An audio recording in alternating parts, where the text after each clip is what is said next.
Expectation रखनी चाहिए? अब एफएमसीजी एक्सपर्ट हमारे साथ जुड़ गए हैं, हमारे साथ आनंद राठी से अजय ठाकुर बने हुए हैं, एफएमसीजी को ट्रैक करते हैं, उनसे भी समझते हैं कि वो सेक्टर आउटलुक पे क्या व्यू बना रहे हैं, सेक्टर पर क्या व्यू बना रहे हैं। Thank you so much for your time Ajay ji, समय देने के लिए बहुत बहुत शुक्रिया आपका। पहला सवाल तो यही रहेगा कि क्या इस बार भी एफएमसीजी के नंबर्स में वो बड़ा ट्रेंड दिखेगा कि अर्बन कंजम्पशन स्लो डाउन है, रूरल रिकवरी है लेकिन धीमी है? कैसे रह सकते हैं, बड़े हाइलाइट्स क्या रह सकते हैं इस बार के क्वार्टर के रिजल्ट्स में? थैंक्स प्रियंका जी, आपका टाइम और समय के लिए। मेरे हिसाब से तो ये coming year FY26 obviously better expectation है फॉर एफएमसीजी सेक्टर। इसकी कुछ वजह हैं। लास्ट ईयर ऑब्वियसली हमने देखा था कि वॉल्यूम्स थोड़े से डिप्रेस थे इन्फ्लेशन की वजह से।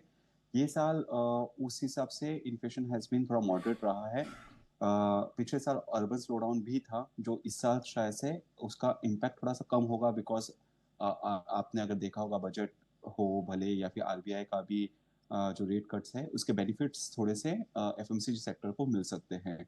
इस हिसाब से हमें FY26 थोड़ा पॉजिटिव आउटलुक है। More from Q1 and Q2 we do expect कि इस सेगमेंट्स में आपको थोड़ा बेनिफिट दिख सकता है ग्रोथ का। तो यानी पहला पॉइंट तो पहले से थोड़ी धीमापन कम होगा और रिकवरी ऑन द कार्ड्स है। तो अजय जी, ऐसे में फिर क्या एक्सपेक्टेशन रखनी चाहिए? तो क्या कंपनियां, क्योंकि हम एक बार लेकर आते हैं जो वॉल्यूम ग्रोथ और मार्जिन ग्रोथ एक्सपेक्टेड है इन कोर एफएमसीजी कंपनियों की, क्या एक्सपेक्ट करनी चाहिए? क्या इस बार के क्वार्टर में, क्योंकि ये तो बैकवर्ड लुकिंग डेटा है, इस बार के क्वार्टर में अगर मार्जिन ग्रोथ थोड़ी स्लो डाउन है तो क्या रिकवरी के साइन अगले आगे के क्वार्टर से है? क्या ये कमेंट्री में कैप्चर हो सकता है इन बड़ी कंपनियों के? जी हाँ, मुझे लगता है इनकी कमेंट्रीज थोड़ी सी और पॉजिटिव टर्नआउट हो सकती है। पिछले साल में हमने देखा था कि बहुत सारे कॉफी टी इन सब के प्राइसेस काफी इन्फ्लेशनरी रहे थे, जिसकी वजह से मार्जिन में काफी प्रेशर था काफी सारी कंपनियों पे। जो अभी कमिंग फॉरवर्ड अगर हम लोग देखेंगे, गोइंग फॉरवर्ड हम लोग अभी देखेंगे तो ऑलरेडी क्रूड के प्राइसेस काफी गिरे हुए हैं। एंड क्रूड और पैकेजिंग, क्रूड की वजह से पैकेजिंग में काफी बेनिफिट मिलता है एफएमसीजी कंपनीज को। उसके अलावा क्रूड के वजह से हमें काफी सारे सेगमेंट्स है जैसे कि डिटर्जेंट्स वगैरह जिनमें आपको थोड़ा सा बेनिफिट मिल सकता है। तो ये सबका बेनिफिट एफएमसीजी कंपनीज को होगा जो हमें आगे के कमिंग टाइम पे दिखने की उम्मीद है।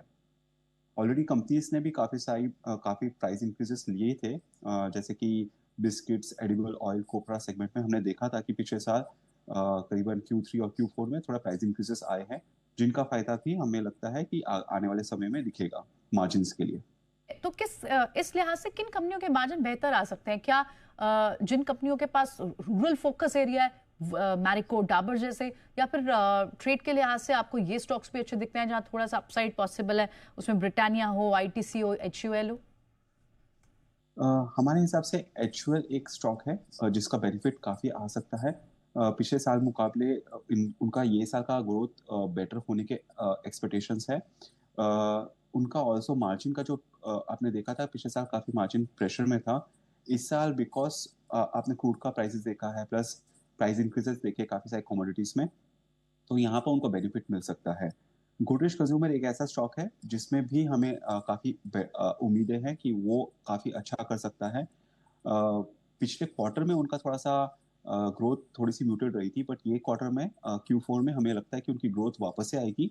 और गोइंग फॉरवर्ड ऑल्सो हमें लगता है कि उनकी ग्रोथ काफी बेटर होनी चाहिए। सुधीर सीतापति के लीडरशिप में कंपनी काफी अच्छा ग्रोथ कर रही है।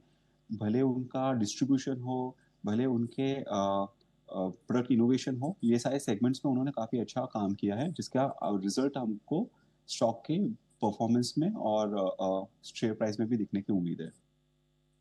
एक और बहुत की ट्रेंड जो हमने देखा अजय जी, लास्ट क्वार्टर में भी हमने देखा कि जितनी भी ये कोर एफएमसीजी कंपनियां हैं, क्योंकि इनके पास अपने आप ई कॉमर्स डिविजन्स भी हैं, ये सिर्फ रिटेल स्टोर्स पर या वॉक इन स्टोर्स पर नहीं है, ऑनलाइन भी अब अपने सेलिंग करती हैं, वहां भी सामान बेचती हैं, और वहां पर भी अच्छी डबल डिजिट ग्रोथ आई थी पिछले क्वार्टर में।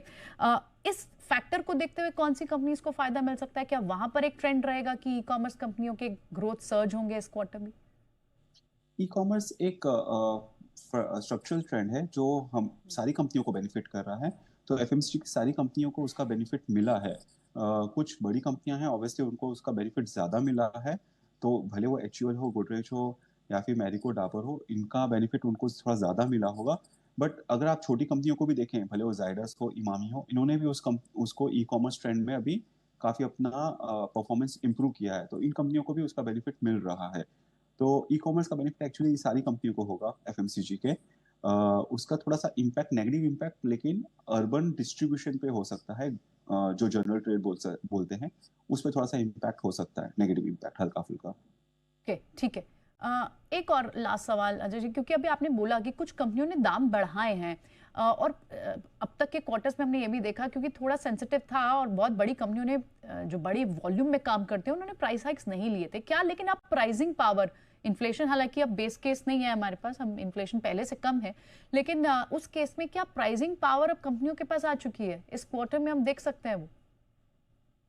थोड़ी बहुत प्राइसिंग पावर आ चुकी है, ये मेरा मानना है। अगर आप सेगमेंट में देखेंगे, जैसे कि बिस्किट्स में काफ़ी प्राइस इंक्रीजेस ऑलरेडी हुए थे, ये क्वार्टर में भी हुए हैं।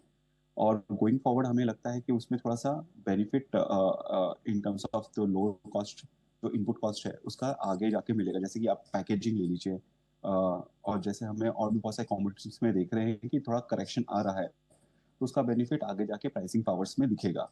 तो ये कंपनियां उसमें बेटर प्राइसिंग पावर दिखा सकती हैं। Similarly it is across the board. अगर हम देखेंगे एचयूएल के भी डिटर्जेंट सेगमेंट में देख लीजिए, आज के तारीख में उन्होंने काफ़ी इनोवेशन किया है, काफ़ी सारे न्यू प्रोडक्ट लॉन्चेस किए हैं डिटर्जेंट्स में, जहाँ पे उनका प्राइसिंग पावर काफ़ी अच्छा है। तो मेरे को लगता है कि प्राइसिंग पावर थोड़ा बहुत वापस से आ रहा है, जो पिछले कुछ सालों में थोड़ा सा कम हुआ था। ठीक है, तो इस लिहाज से एचयूएल और गोदरेज कंज्यूमर, ये दो कंपनियां हैं जो मार्जिन एक्सपैंड भी करती हुई दिख सकती हैं, प्राइसिंग पावर भी हो सकती है और जिनके बेहतर नंबर रह सकते हैं। बहुत बहुत शुक्रिया अजय जी, ये सारे डिस्कशन हमारे साथ करने के लिए। चलिए।